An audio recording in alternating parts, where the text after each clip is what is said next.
ক্যানেলা এইটুকু কি আসবে? আসবে আসবে। ক্যানেলা না? এটা কি ডায়াবেটিস টেস্ট হচ্ছে ডক্টর সাহেব? জি জি জি। আচ্ছা ঠিক আছে। আচ্ছা আমরা নাই 5.7 আপনার ডায়াবেটিস মোটেও নাই ডাক্তার দিয়ে দিয়েছে। তাইলে উনি তো রোগী না, তাহলে আর এটা লাগাই রাখা যাবে। যদি এক রুগীরও করেন 2-3 বার করা যায়, যত সমস্যা মাথায় ব্যথা না করে, তার মানে আগা বুতা হয়ে গেছে। এক রুগীরও 2-3 বার করার পর যেমন কবার ব্যথা লাগছে ওটা পাল্টাই দিলাম, তার মানে কি মাথা বুতা হয়ে গেছে। এই যে প্যাচটা দিয়ে মানে এক রুগীর একটা দিয়ে 2-3 বার এই যে আপনার শেষ করার সময় দিয়ে মোড়াই দিলেন মাথা ব্যথা ক্লিয়ার।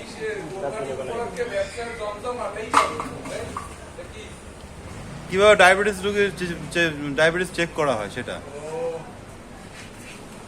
ইন্টারভিউ চলছে। এই যে অটো চলিছে, ঠিক আছে, এটা টান দেবো অটো বন্ধ হয়ে যাবে, চাপাচাপি করা যাবে। চাপাচাপি করলে কি হবে জানেন, পয়েন্ট উল্টো পাল্টা আসবে তখন, কারণ আপনিও বুঝতে হবে না রুগীর আছে চাই, ঠিক আছে। আর ক্যানেলা দেন, হ্যাঁ